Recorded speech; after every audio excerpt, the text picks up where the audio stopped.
Let's get this out of the way. You don't need more free time to get back into gaming.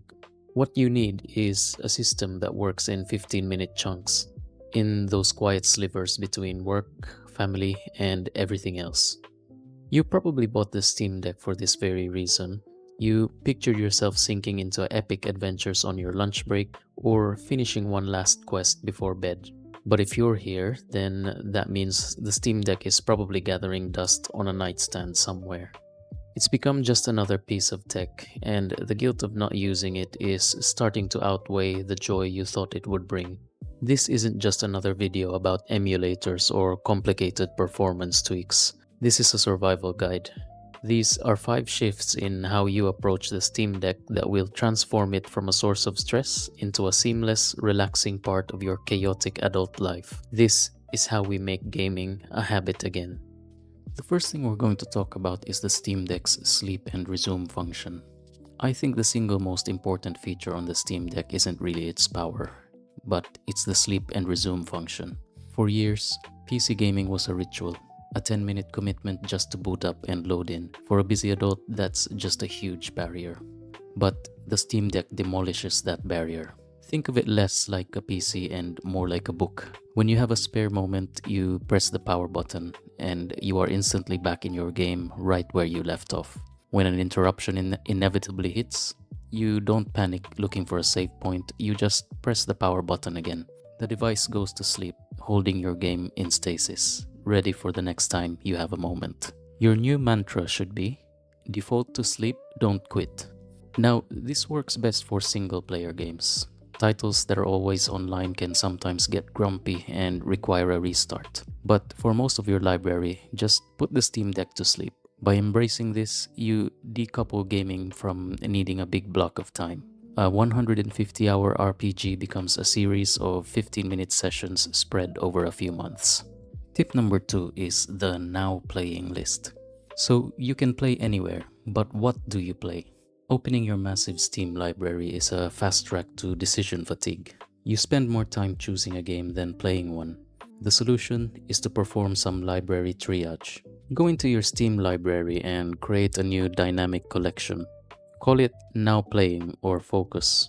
This is your new home screen. Now, here's the hard part. Be ruthless. You're allowed to put a maximum of 3 to 5 games in this collection. Pick one big story-driven game and that's your main course. Then pick 1 or 2 random popcorn games like a roguelike or an arcade racer. Something that you can play for 10 minutes and feel satisfied. Everything else lives in the main library, out of sight. This act of deliberate limitation is incredibly freeing. It kills the paradox of choice. When you pick up your Steam Deck, you're not choosing from 1,000 games, you're choosing from 3. When you finish a game, you get to celebrate that win, and only then do you promote a new game to the starting lineup. Now for tip number 3, the low energy game diet. Let's be honest, when you finally get free time at 10 p.m., your brain is probably fried. You don't have the mental energy for a complex strategy game or a twitchy shooter. Your past self might have loved those, but your current exhausted self needs a different kind of gaming diet. This is about matching your game to your energy level. What makes a good low energy game? First, it's a game that isn't punishing. Anything that makes you replay large sections after a failure is the enemy of a short play session. Look for games with generous checkpointing or where death is part of the progression, like Hades. Second, it's a game that doesn't require you to hold 50 quest details in your head. Look for games with clear linear goals or gameplay that's self-contained in short runs, like Vampire Survivors or Brotato. Finally, consider text-heavy but not plot-heavy games, like a good visual novel. The story waits for you, even if you put it down mid-sentence.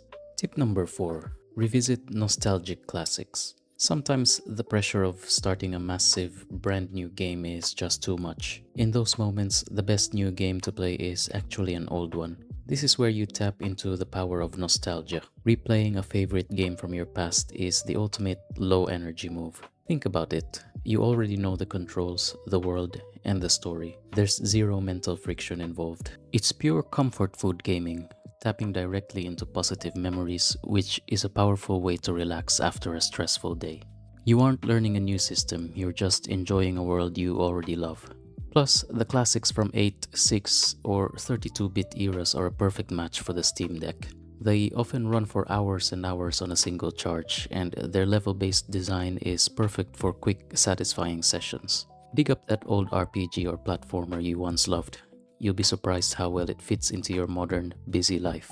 And finally, tip number 5 is something that I like to call the ready when you are setup. So my final tip is about making sure that the Steam Deck is always ready for you, eliminating that "is it charged" anxiety. The key is one simple tool, the quick access menu, which you summon with the 3-dot button.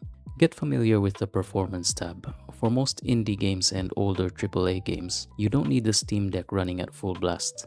Make it a habit to lower the frame rate limit. Capping it at 40 FPS instead of 60 can significantly improve battery life with a barely noticeable impact on gameplay for many titles. Next, lower the screen brightness. Unless you're in direct sunlight, you rarely need it above 60%. This is one of the biggest battery drainers, and adjusting it takes 2 seconds. By making these 2 small tweaks a habit, you can seriously stretch your playtime, transforming the Steam Deck from a must-charge daily device to a charge-it-every-few-days device. So these are the systems that have worked for me personally, but obviously everybody's life is different. So what about you? What's your one killer tip for fitting the Steam Deck into a busy schedule? And what's the one game that has been perfect for your low energy evenings? Share it in the comments below. Your trick might be the one that finally makes it click for someone else. Before we end this video, let's just recap the entire system. 1. Embrace the sleep and resume feature. 2. Curate your library down to a now playing list. 3. Match your game choice to your energy level. 4. Revisit nostalgic classics that require zero mental effort. And 5. Use the quick settings to manage your battery so the Steam Deck is always ready when you are. Notice a theme? None of these tips are about finding more hours in the day. They're about making the most of the minutes that you already have. The Steam Deck's ultimate promise is lowering the barrier to entry so drastically that gaming can once again be a source of relaxation and not another item on your to-do list. Now, go rescue that Steam Deck from your nightstand. Your next favorite game is waiting.